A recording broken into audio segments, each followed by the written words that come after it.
Ladies and gentlemen, thank you very much for joining us this edition of Leak Project.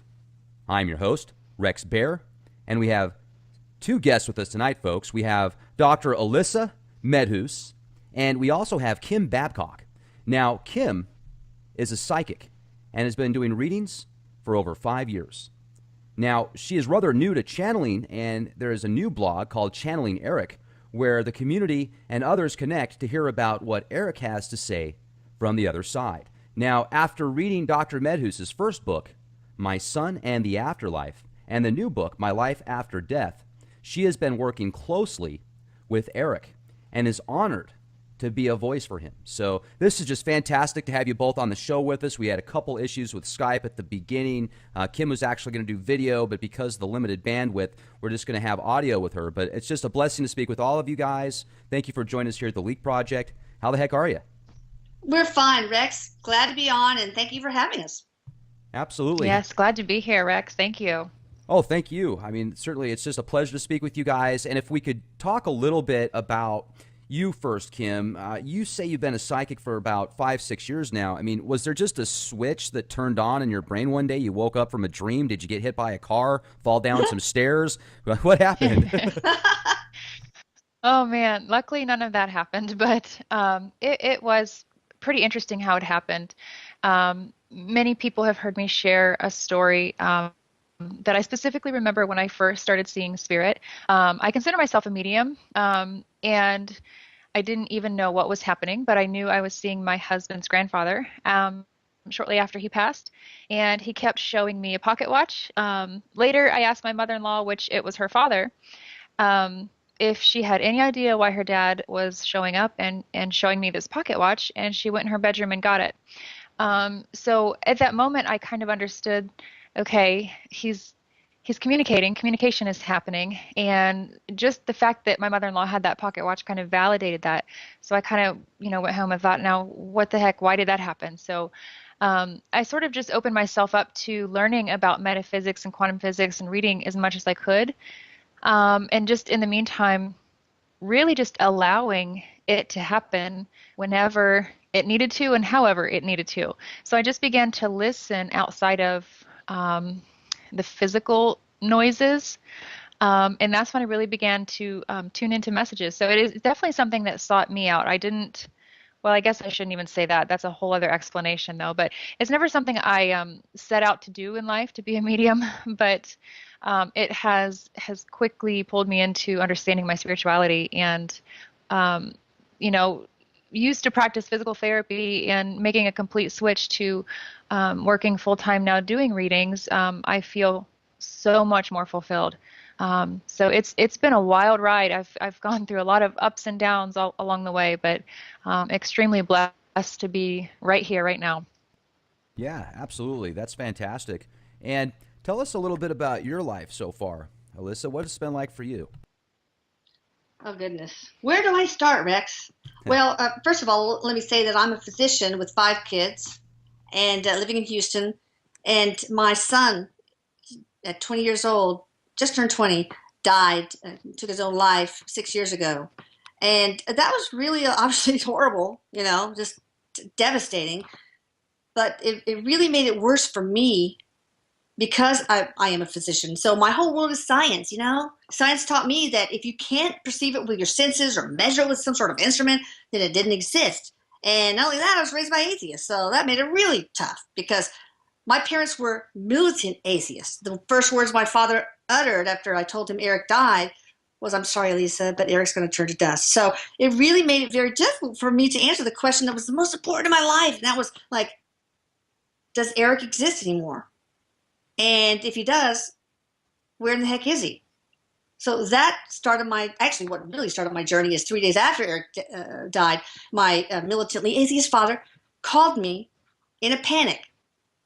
And he said that he was sitting in his chair, I don't know, reading a book or the paper or something, when all of a sudden he looks up and finds Erik standing right in front of him. And then he said Erik turned into his little boy self and crawled up into his lap. So my dad's like, "Oh my God, I don't know what to believe. I'm so startled." That made me wonder, maybe there is hope. And I started on a very long journey to try to figure out if Erik still existed in some form. So that must just be extremely difficult, and my condolences. I am so sorry to hear that. I have a friend that I used to work with that his son took his own life, and he was a brilliant kid. He was into acting, and just I talked to Rick about this several times, and he said that he noticed that his son always kind of had this blank look in his eyes, like he just, and he didn't really know how to explain it, and it's just so unfortunate. But he said that he also made contact with his son after they talked to a medium about it. And he said that the medium was able to describe things that she shouldn't have been able to. So what I'm wondering is, what really made you realize that Erik was communicating with you from the other side? Well, all sorts of things. First of all, after the whole situation happened with my dad, I started just pouring myself into books on quantum physics and consciousness survival, near-death experiences, studies on mediumship, mediums, etc. And but at the same time, weird stuff was happening around the house. I mean, appliances would start working without being plugged in. Faucets would turn on full blast, not a trickle. I'm talking full blast. Uh, uh, Airsoft BBs several times would manifest themselves at the ceiling and drop to the floor. We got a call from him on the telephone. So all these crazy things happened. But it's really strange because and even one time I saw him jumping at the foot of my bed, jumping from one foot of the bed, one side to the next. And I thought, oh my God, it's really true. Erik really exists. But then time would pass, doubt would creep in, and I would try to explain it away because I'm ever the skeptic.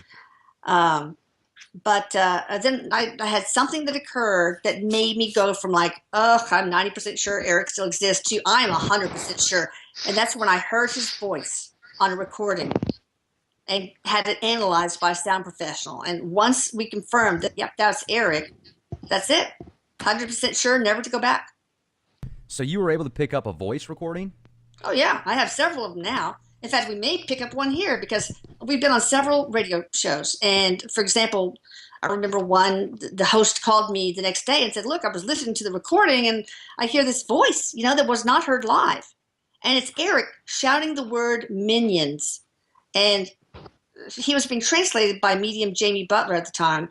And right after you hear the word minions, Jamie says he's calling them minions. So, and a lot of other ones like that. But in this one, in the first recording that I had of his voice, I was, a mother knows the sound of their own kid's voice. It was just unmistakable to me. And he has this way, for example, of saying breakfast, like a little kid, breakfast. And I heard his pacing. I heard his little verbal tick that he had and all of that. It was just, so he took it to a sound professional because, of course, I'm a skeptic and I just, and I can explain this later, but I kind of didn't want to believe that it was all true. I know that sounds counterintuitive, but we had it analyzed by some professional, and they said that it's not a human voice. For one, it left no voice signature. But the reason I didn't want to believe is because I was really afraid to believe. I mean, imagine this, Rex. Imagine, you totally fall for it, hook, line, and sinker, okay? And then you find out it's nonsense. I mean, that would be like losing Erik all over again, but forever. So, this is not the wishful thinking of a grieving mother. I dug in my heels the entire way until that one recording. That did it for me. Wow, that's incredible. So you put together 2 books, and one of them, Erik had more influence than the other, correct? Exactly. Actually, it's his book. I just transcribed what he said. So how long did something like that take? To write the book? Yeah. Oh, well, we had several sessions. I don't know, maybe a year. And Okay. I would type it down. The only changes we had to make were sometimes he would flip-flop in tenses, or sometimes the sentence structure was not, didn't make sense. But other than that, the book is all his, and it's just a fascinating book. He gives so much detail to a mother, too much detail about his death, but also what happened right after his death, his crossing over, his visit to his funeral, what his life as a spirit is like, what the afterlife is like, etc. So it's just a remarkable book. Now, so Kim, let me ask you a question. When you first started communicating with Erik, what was the first thing that he said to you? Oh, it was a pretty incredible experience. Um, Yeah. Well, the first thing that I was given the books as a gift from a friend, and didn't read them for a while. I had them for about 3 months before I read them. And I was getting ready for work, home alone one day. The book flies off my shelf and I pick it up. That kind of stuff doesn't startle me anymore. So I pick it up and I'm like, okay, thanks, Erik. I'll get to you. Put it back, still didn't open it. Same thing happened the next day. The book flew off the shelf. I put it back. I thanked him. And then that night he came to me and he gave me his book again in a dream. So then the next day I read the whole book. And then after that, both of these books, Rex, have a way of pulling you in and making you feel like you know Erik as a sibling. And the story is so compelling. You it's a page turner that you just can't put down. And after reading it, you feel like he's your brother. And it just tugged at my heart that, what this kid went through. So one day, one of my friends said, why don't you see if you could channel him, connect to him? And at this point, I wasn't a blog follower, really had just read the books and that was it. Didn't know much about his personality through the blog or anything. And the first time I connected to him, he sure did show his Ericness to me. He Oh flashed me, boy. and I, I laughed and busted up. Told my friend Ethan. I was like, "Oh my God, this is what I saw," and he was like, "Well, that sounds like Erik." And then the first time, I'll never forget the first time he came through in a reading. This was before I intended to ever channel Erik. I was doing a session with a lady who had a crippling fear of dying of breast cancer because that's how her mother passed. And Erik just popped in and I recognized him from the book cover. And he just looked at me with, this sense of urgency. And he said, tell her not to worry about breast cancer. And so I just looked at her and I told her, and she just broke down and sobbed and said, that was my biggest fear. Thank you so much. And that was Erik just coming in without even being asked, recognizing what was holding her back and just giving an honest message to help this lady heal and move forward and live life. So, he's so instrumental in his ability to connect to these people that need his help, and give them the guidance that they need to move forward. Sometimes it's not easy to hear. He will put you on the spot, but it's for your betterment. It's for your own personal growth. And it's been incredible knowing Erik, knowing Elisa. It's been a fantastic blessing to be a part of. And he tells you about the other side then, like in detail. Oh yeah, that's right. He sure does.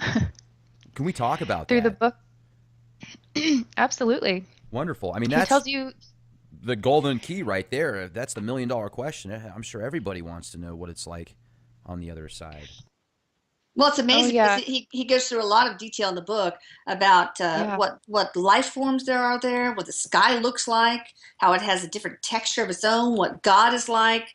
There's just so much. What colors are like, how the bark on trees is alive, and how it even makes some sort of sound. It's just, I mean, by the time you're finished, you really know what it's like. The mystery is all but gone, so it's pretty incredible. But we can talk to Erik too. I'm sure he's around. Is he, Kim? Oh yeah, he's here. And I have to say that I have never heard anybody talk about Erik's book and say anything other than, I can't believe how much this book resonated with me. It changed me so much. Everybody that's ever had a chance to read these books and hear messages from Erik through the blog or however they connect with him, they always feel that sense of connection, and the information that he passes along, in description of the afterlife or whatever it may be, he connects so strongly with thousands and thousands of people. It's just so powerful. So yeah, he's been here. And when you were talking, Elisa, about the story of the minions, he was laughing and he said, "That's my favorite. That's my all-time favorite." But you have to sort of understand Erik's personality to really get what we're talking about. He is very mischievous. He's a prankster, and his language is peppered with a lot of sailor talk. So he's kind of relatable, approachable, casual, but direct. And that's what makes him different than these spirit guides or gurus that, start their conversations with, welcome, my dear one. He's not like that at all. He's like really real and down to earth. And he pranks the blog members all over the world in the most amazing, not so subtle ways. I've talked to several people that do channelings, and I'm not going to mention this one person's name, but several years ago, I had a chance to speak with them, and they would always start off when they did their channeling with, "This is the beginning, is it not?" And then Weird. her eyes would go all wing, and you're just like, whoa. It's like, wow. And the same thing every time. "This is the beginning, is it not?" And it's neat to hear what you have to say about it being, a real approach, not this sci-fi Star Trek type scenario where that goes into this real monotone voice and you talk like this for 5 seconds. And that kind of makes people wonder more. And I'm not saying this person was legit or not, but it really makes you kind of question it a little bit. So talking to both of you, I get a real good feeling. And it's not this sense of, I guess you could say, trying to put a veil over somebody or disinformation or misinformation. I mean, it's just a real good energy that I'm picking up on this side, and I'm sure our listeners are as well. That's awesome. Yeah, and Erik is a no BS kind of guy. I mean, he's going to put it to you straight. He's the way that I describe Erik. If people ever ask me what's he like, he's truth. I mean, that's what he's about, bringing you truth. Because if you have that connection to truth, you'll understand yourself better and your life and live a better life. And, he, like I said, he can put you on the spot sometimes. It's never going to make you feel uncomfortable or anything like that. But most of the time when he puts you on the spot, you'll know and it'll resonate with you. But he knows what you need to hear to move you forward, to help you grow. So it's so fascinating to watch. It really is. Well, like that story with the young man, I can't remember his. Well, you don't want to say his name, the one that came to you. Mm-hmm. That's an amazing story. Yeah. And that's one of many stories of people whose lives he's actually saved. Before Kim tells that story, I'll just tell you a couple of stories. One, I had a guy comment on the blog, "I was planning to kill myself today, but after reading this post, I want to live." So, I mean, he's saved lives literally. And there's one woman who lost her son, just like I did. And she had been going to therapy for, I don't know, several months. And for some reason, it wasn't working in her case, although often therapy, I will say, is extremely valuable. But after a therapy session, she came home committed to taking her life. And she got everything ready. I can't remember how she was going to do it. But then for some reason, she decided to go to the computer and type in, "My son is dead." And up comes Channeling Erik, the blog. And she reads it. It was kind of new, so there weren't that many posts. Reads it from stem to stern and makes a decision that life is worth living. And then, Kim, you have your own amazing story to tell. Yeah, here locally, Rex, last year I had a metaphysical shop that I opened and ran by myself. And that's where I practiced my Reiki and readings. And it's pretty common to see female clientele come in.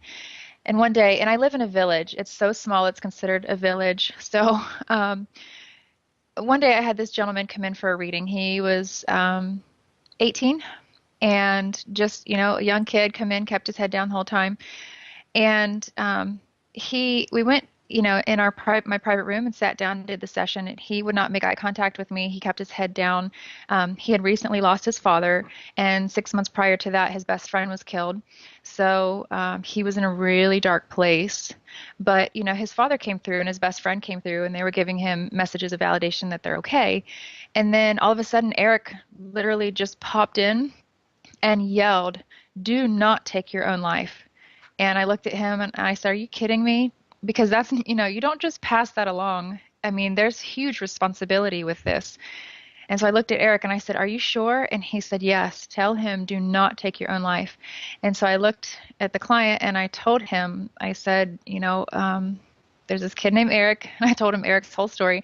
And he says to tell you, do not take your own life. And at that moment, he looked up and he just started sobbing and said that the night before, just like Elisa was saying with the other person, he had gotten everything planned out. It was literally writing on that reading. He said, if I didn't get any sense of validation or anything out of this reading, I was going to do it, he said, because I felt like I had nothing left. So his dad came through, his best friend, and then Erik came through at the end and said, do not take your own life. And he said that's what he was waiting for in the reading. And so now this kid has a whole new lease on life. He loves himself. He loves life and spirituality. And and that's just one, Rex, of so many where Erik has just come in and literally saved people from themselves at times. I mean, I've had clients on the phone sobbing, ready to do it on the phone, and that's a dark place to be. But Erik seems to know how to connect with them to help them out of those dark places. Another thing that I've often wondered is when we leave this physical body and go to our next adventure, are we going to different planets, different dimensions? Is it going to be based upon what we did here? Is it a combination? Has he told you anything about, what's a typical day like for him? Does he wake up in the morning, brush his teeth, get some breakfast, go ride his bike? I mean, what is it like over there? Yeah, tell us, Erik. But I want to first say, Erik, I love you. But yeah, tell us a little something, Erik. He says, what's up, Mom? I love you. He says, I always do. Okay. He says, he's kind of laughing, Rex. He says, well, you can brush your teeth if you want to. You can eat breakfast if you need to. He says, and he's correcting me, Elisa. He goes, I don't say it like that because I put the T on the end. Oh, breakfast. But, yeah. Yeah. He says, but he says a typical day, and he's doing air quotes with his fingers, isn't like what you think there. Like you wake up and you have this routine. He says you can experience it that way. You can manifest pretty much whatever experience you want, but think of it as in different realms and using your thought to create the experience rather than like floating. He says floating from one planet to the next. He says you use your thought to create that experience and manifest that reality. He stopped and he goes, so go ahead, bro, ask me your question. He can be pretty random, Rex. There's your fair warning. When he woke up the first time after what happened, what was going through his mind? He says, sheer shock. It was, Rex, listen, I have to ask you an honest question. Are we allowed to curse on this station or no? If not, I can completely respect that. If so, I'm going to let it fly because that's the true essence of who Erik is, but I will totally censor if we need to. Okay, well, I do try and keep it at least PG-13. So okay, you got it. You got it. Well, he says he was in complete shock. He says, looking around, I understood where I was, what just happened, but I didn't quite have how to function as this new type of being yet. He says that took some practice, meaning just a spiritual being and shedding the human shell. He says that took a lot of learning and a lot of practice. And with practice, he's talking about being able to move, manipulate physical objects, even manipulate my friends and family in a way. He says not manipulate in the way you think of it, but to get their attention, manipulate the space around them, the energy fields around them, even to create smell, to say, hey, I'm here, whatever it may be. He says that took a lot of time, but initially, he says right after my passing, it was shell shock. He says, just coming to the realization that this was my new reality. This had happened. This is where I am. He says, and then all the emotions set in, all the depth of the understanding. He's showing me his family. He speaks a lot in image too, Rex, and he's showing me like this wavelength, this big ripple, and how it hits his family, and that ripple is the news of his passing, and then sort of how it kind of feeds back to him, like when each family member finds out, and he says I'm directly connected to them. So when they got the news, I felt it too. I felt it as if I were them. And let me tell you, that easy to deal with. Oh, no. He says it wasn't confusing, but it kind of was. He says, understanding it from my perspective, but feeling it from your perspective was a lot, but it wasn't overwhelming. It wasn't too much. He says it was very intense. but it was also needed. He says there was much growth that happened for me. Each time a family member learned of my passing and I sat with them and listened to their emotions, so much growth happened. Parts, he says, and that was needed. Oh, he said, he whispered at real slow, "I'm sorry, Mom." Yeah, that was tough. He says, yeah, he says, changing lives, and he's talking about this is interesting, Elisa, because when you talked about the books and how he changes tenses sometimes, I've noticed he does that a lot. Sometimes he'll speak, his energy is pointing to the future, but he'll speak as if it is now. So it's real interesting how he does that. He'll jump tenses or speak as if it's existing right now, because that's how it is to him. That's how he, but to us, it's linear. Time is linear. But he does that a lot. He'll jump tenses, and he will. Sometimes his sentences and stuff are kind of fragmented. But anyhow, he's saying when I changed lives, when he changed arms, he says so much was given to me. A whole new world opened up to me. He says I actually felt freedom. I felt fulfillment in the complete sense of the word, happiness all the way around. He said, and then, this is like after, going through his life review, meeting God, and then learning what he's capable of, and sort of, he says, this is when I began to set my intentions as to define myself. What do I want to do? And that's when he's calling himself a guide. I'm going to be a guide. And he says, I still can't ever express enough the freedom that I have in that. And he's got his arms out wide open, big heart energy coming out. And he says, so much compassion, so much gratitude for the freedom that I have now. He says for him, it's mostly emotional freedom. How do you Can I jump in real quick? Yeah, I didn't mean to interrupt. How do you communicate with him, and how does he communicate with you like this? And because I'm thinking, would it be just as easy for somebody else to make communication with their grandfather that passed away or something like that? Would their grandpa be in the same place Erik is, or how does that work? That's a great question. A lot of times I tell people, as hard as it may seem or sound, I wouldn't expect as great or easy communication from a loved one. It just depends, because for Erik, he has specifically designated himself to the earth realm and people, humans, to connect with us and help us in our experience. And your grandpa may not have that role, may not have as strong communication skills as Erik does. And that's just because of Erik's intentions to be a guide. So, I always encourage people, no matter who you are, if you want to connect with Erik, he will show up. I promise you. Yeah. If you ask, he will show up. You just have to allow it. Just listen. Don't set any expectations. Hey, Erik, I'm asking you to, move my pencil in front of me. That kind of stuff irritates him.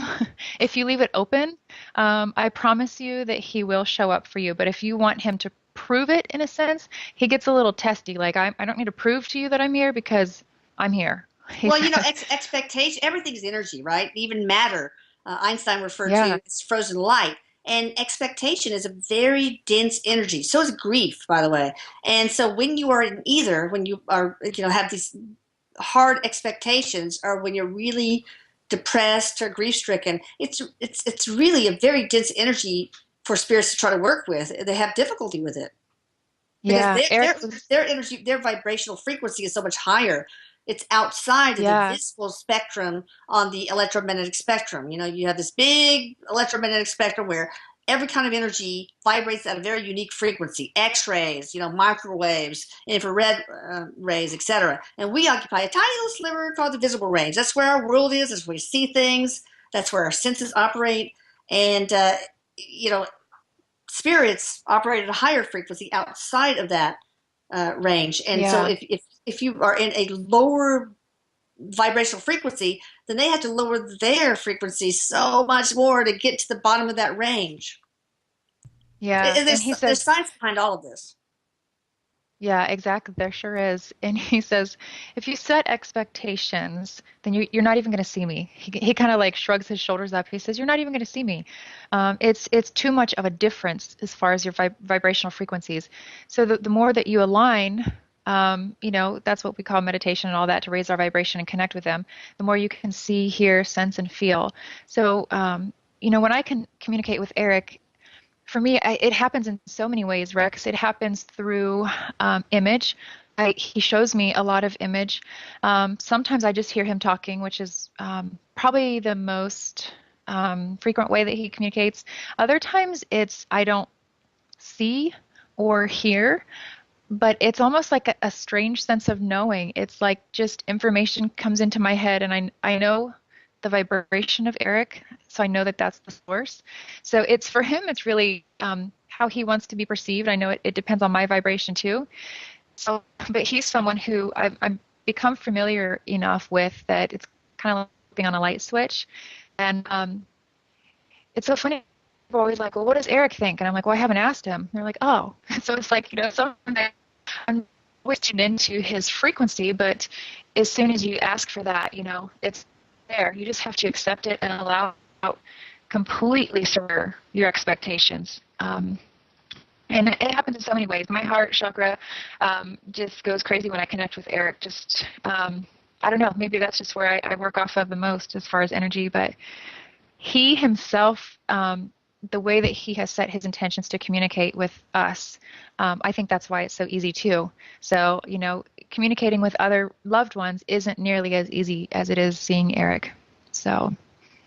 But I will say that one thing I have learned from all of this is that you can continue to have a relationship with your loved one. You can.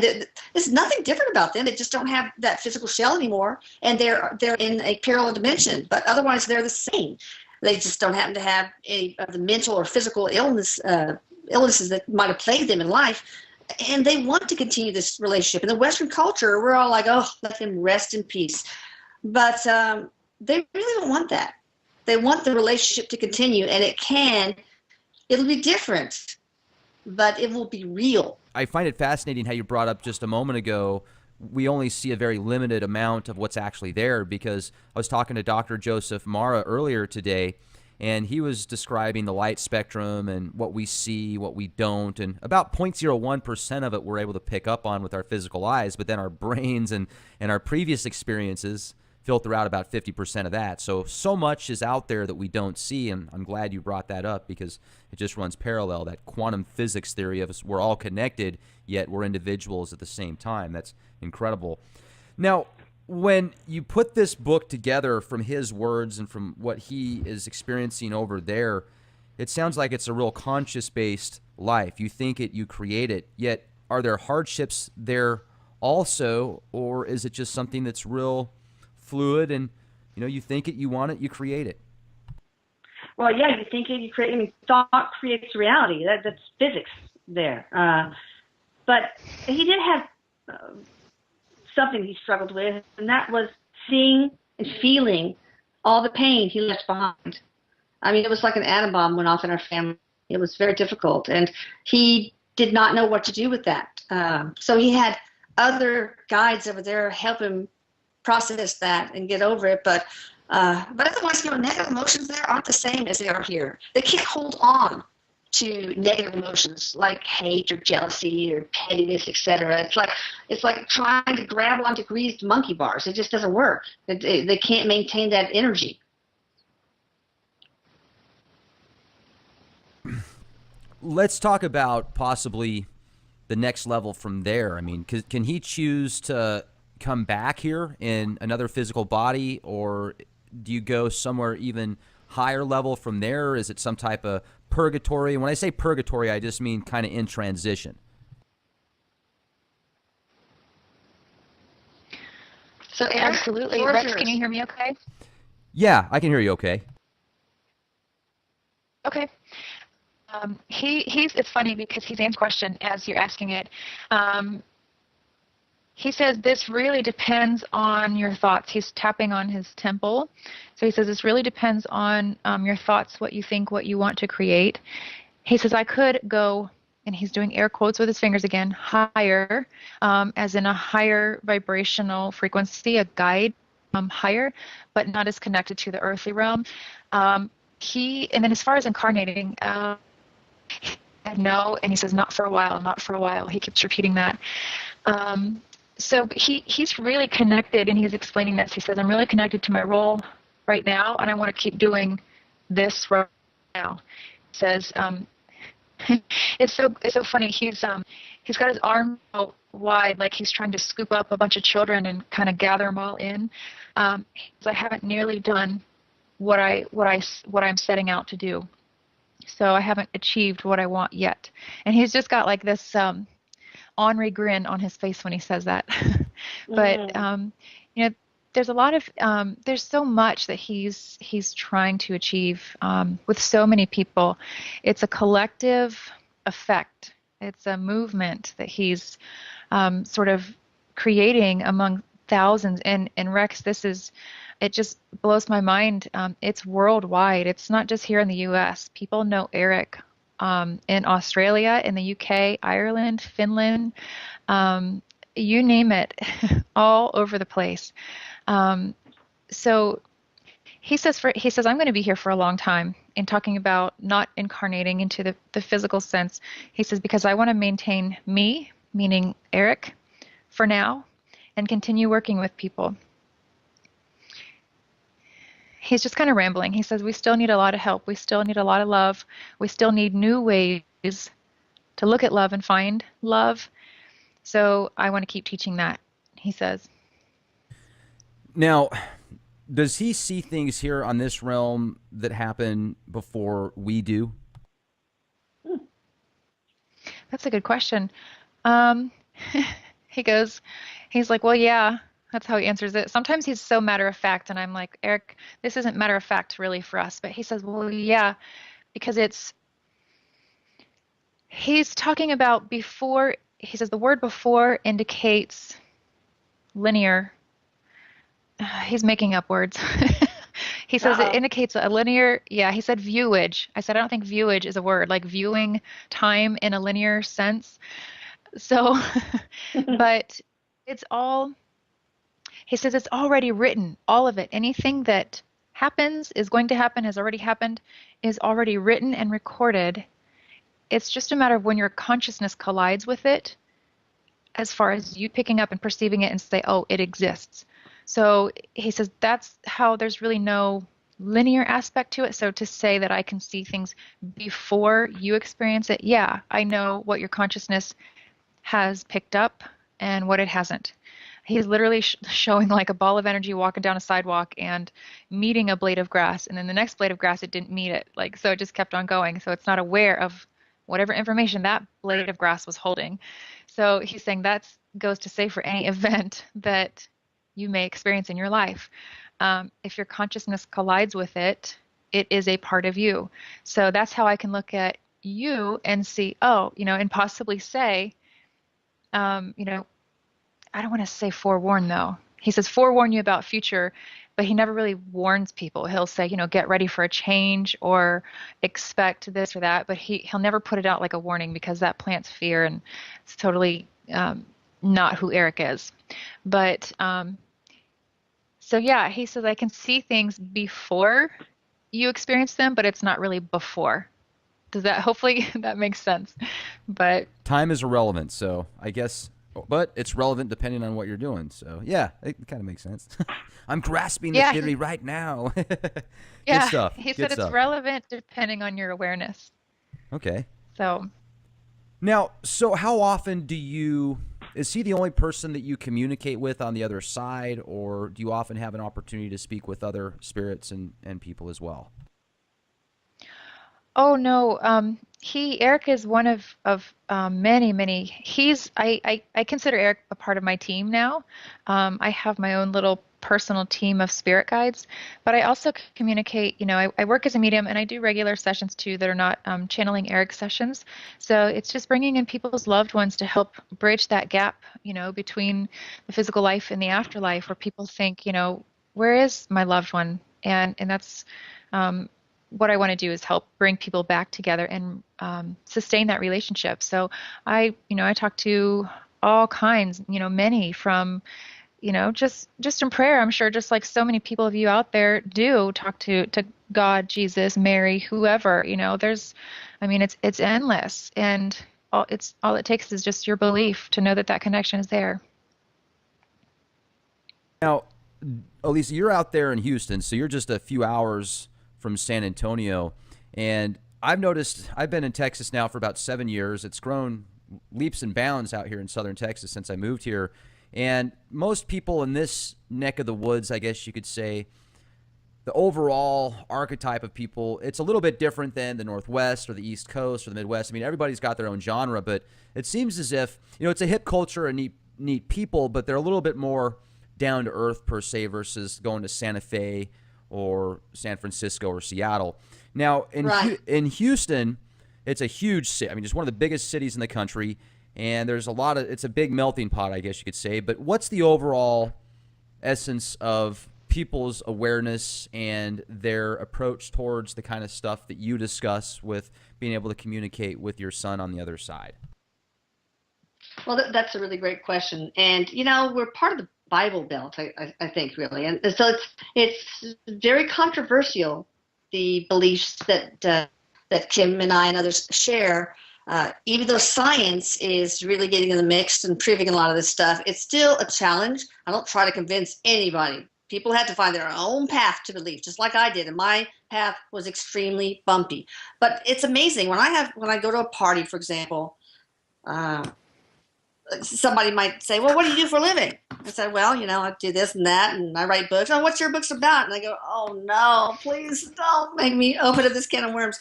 But anyway, when they encourage me to do so, it's amazing how many closet believers there are.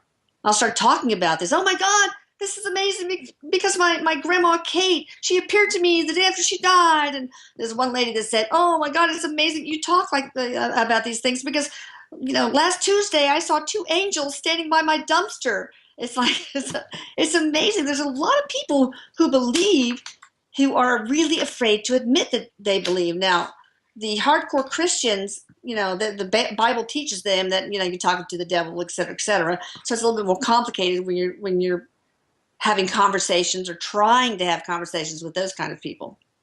Right. Yeah, and that's one thing I was going to ask you, Kim, is with people being very passionate about their beliefs, and I tell people, hey, whatever your belief is, that's awesome. That's fantastic. That gets you closer to source and that gets you to the truth. Yeah. I think that's amazing. Yet people do have different beliefs, so why condemn somebody else if they don't conform with yours? And one of the things about many religions is the fundamentalist side of things. It can get really intense. And if you go off of that path that they want to keep you on, even if you're doing the right thing, because they tell you you're not, it's hard to break out of that mind control matrix. So do you get a lot of people that attack you, or do you ever have comments and stuff like that where they say, you're worshiping the devil and you're going to burn because you're the Antichrist? Yep. I just had a 3-day conversation, 3 days long, that this girl was telling me she was convinced that I was being tricked by Satan and, all sorts of things. And all I can do is explain my perspective and where I come from and why. Again, just like Elisa, I'm not trying to convince anybody to believe what I believe or do what I do or believe in what I do. But if somebody attacks me, most of the time I just don't respond. But the way that she approached me was very kind, very gentle, and then of course it got worse. But yeah, I knew her too. I went to high school with her, so that was even more tricky. But what I do is I just, if you want to have a conversation, let's talk. I'm always open to discussing my views. I don't expect anybody to have to believe what I believe, but it can be really challenging coming out of the closet to my own husband, who's a soldier and a farmer and a very strong Catholic, was not easy. So how does he handle it now? Out, he's still real funny. Like he knows what I do, and he's comfortable even telling like his commander, yep, she's a medium. So, which is pretty cool to see him be that confident in it. But he's still, a God-fearing Catholic, he's still very fearful to think for himself and kind of think outside the box a little bit. So we have good conversations, but he's still very tiptoey around the whole thing. And, he's supportive. He's like, so how was your day? What happened? And he's like, okay, I'm not quite sure I understand it, but, as long as you had a good day, that's all that matters. So, but yeah, it was challenging. And even like with my dad, he's also a retired soldier and he's a very intelligent, analytical person. And getting him to sort of open up and believe in all of this, was really challenging. But the one thing I knew through all of this was I just had to be me, no matter who could stick by my side or not. I just had to honor what was happening because it was so intense. And whoever could walk that path with me, great. If they couldn't, that was too bad. And I just kept going. And luckily, I'm blessed that all of my family and my in-laws and everybody have been able to stay on that path with me. So it's been a bumpy road, but it's something I wouldn't trade for anything. Yeah, right. Now, also one of the things that I would wonder as well when you're on the other side like that, is space still existent? Are there still different constellations in the skies and Jupiter, Saturn? Are you on a different part of the solar system, interdimensional? Can you pull up a telescope and see some comets out there? Can you just fly out like Silver Surfer on a surfboard in the comic books? Or is it still kind of, that's the kind of stuff I'd be doing. I'd be out there traveling around and hey, check out the rings of Saturn. This is awesome. Yeah, seriously. Erik says, well, man, you don't even need a surfboard. This is again where he says, all you have to do is think about something or even just be inquisitive, he says. He raised his eyebrows when he said that, like he was surprised at himself. But he says, all you really have to do is think about a person, place, or thing, and you're there in that experience. But there's not a need for the material thing really to experience it. It's just your thoughts take you there. And he's actually showing me image of after he passed, right after his transition. There's a story, I don't know if you've read both books, Rex, but there's a story in his book talking about, right after his passing, and the emergency, medical team was there kind of cleaning up his room and taking him out. And it's like he thought about his body and he went from his room to being outside, but without that travel, without having to, walk down the stairs, go out the door. It's thinking about it and then you're there. There's no need to travel in between. So he says, go ahead, you can ditch your silver surfboard. That's cool. Well, let me ask you also, is he planning on giving enough information to put together another book, or what's next for all of you? Yeah, Erik, what's next for us? Tell me, because I pretty much follow his lead. He goes, oh, and he blew you a kiss, Elisa. He says there's so much.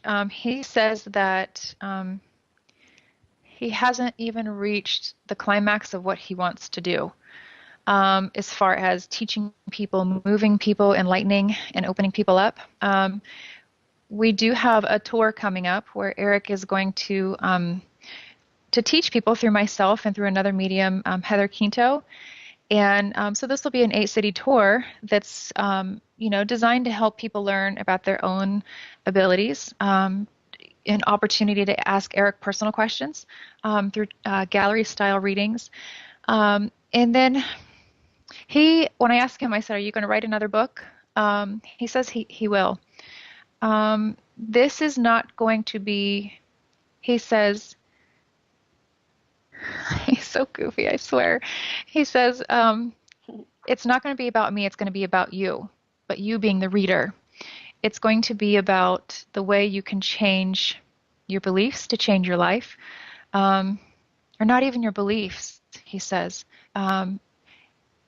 It's about ideas, attachments that we create, how to shed those he says, I want to describe actual like exercises you can go through to help yourself get rid of those. And even he's calling it like he wants to have emergency meditations in there, where if you're in a really dark place, pull out this mantra and just be in that space with that mantra to get you out of that dark place or whatever it may be. But this is more, it feels more of like a personal self-help, personal development guide book is what he's calling it.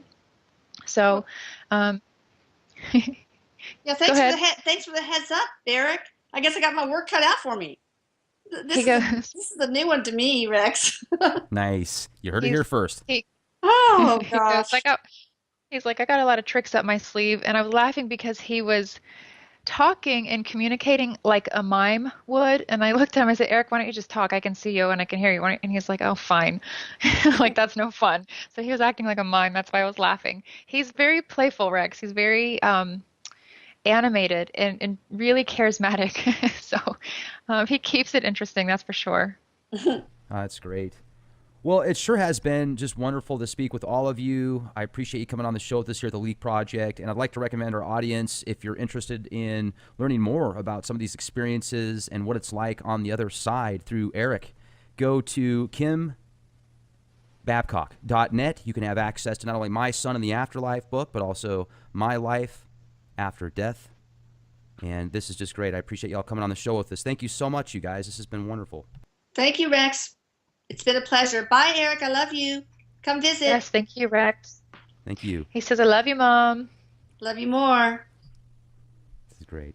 Well, folks, make sure to check out our website, leakproject.com. Subscribe to youtube.com/Clandestine Time Lord. You'll get access to all the latest podcasts, first and free. We update every single day. Sometimes we have 2 or 3 shows in a single day. So be the change you want to see. This is Rex Bear. Good night.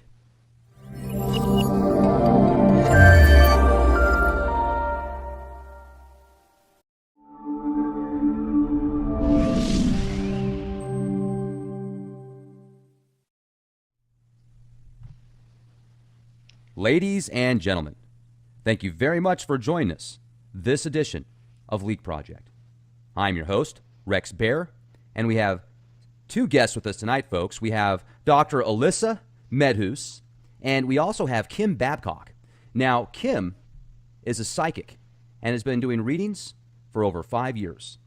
Now, she is rather new to channeling, and there is a new blog called Channeling Erik, where the community and others connect to hear about what Erik has to say from the other side. Now, after reading Dr. Medhus' first book, My Son and the Afterlife, and the new book, My Life After Death, she has been working closely with Erik and is honored to be a voice for him. So this is just fantastic to have you both on the show with us. We had a couple issues with Skype at the beginning.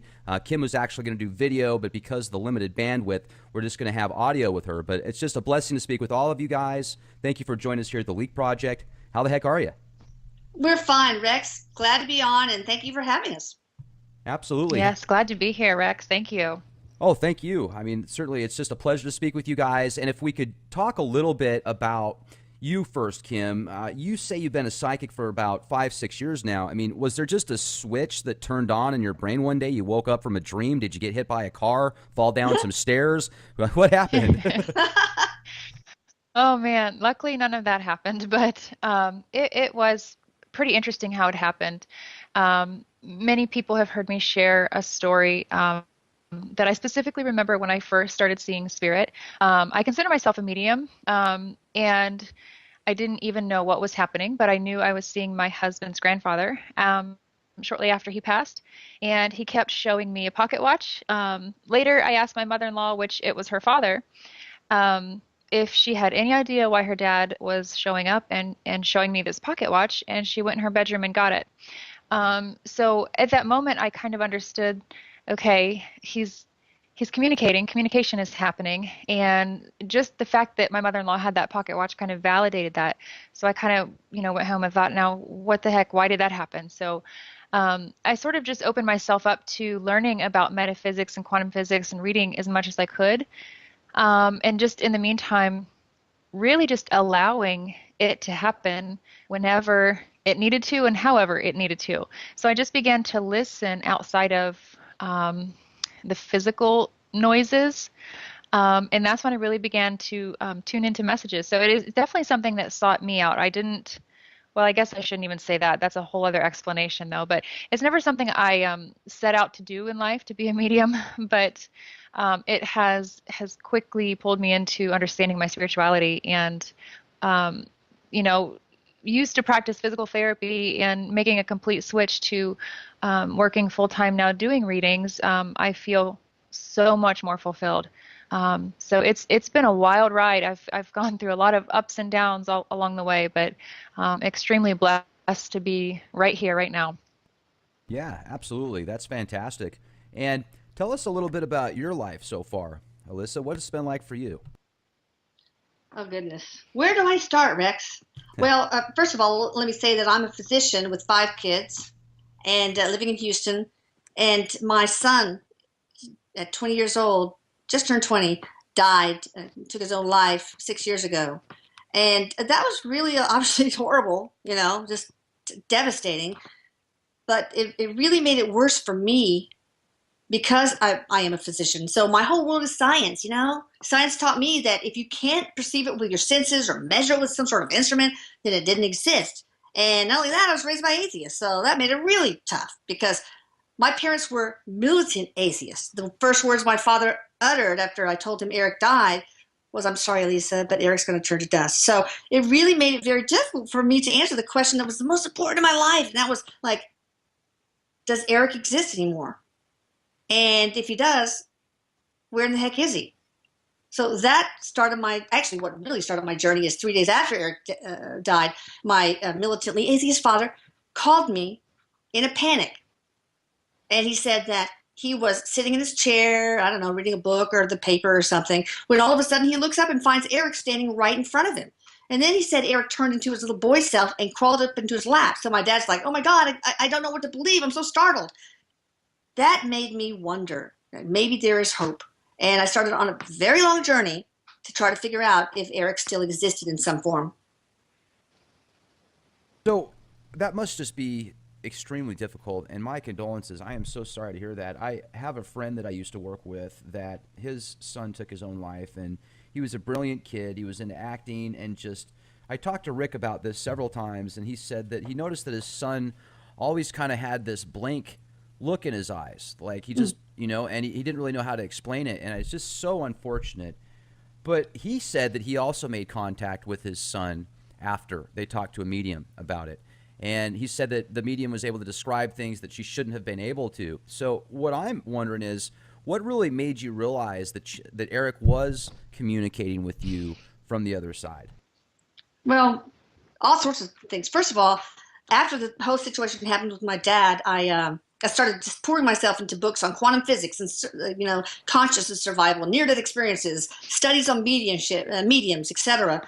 And but at the same time, weird stuff was happening around the house. I mean, appliances would start working without being plugged in. Faucets would turn on full blast, not a trickle. I'm talking full blast. Uh, uh, Airsoft BBs several times would manifest themselves at the ceiling and drop to the floor. We got a call from him on the telephone. So all these crazy things happened. But it's really strange because and even one time I saw him jumping at the foot of my bed, jumping from one foot of the bed, one side to the next. And I thought, oh my God, it's really true. Erik really exists. But then time would pass, doubt would creep in, and I would try to explain it away because I'm ever the skeptic.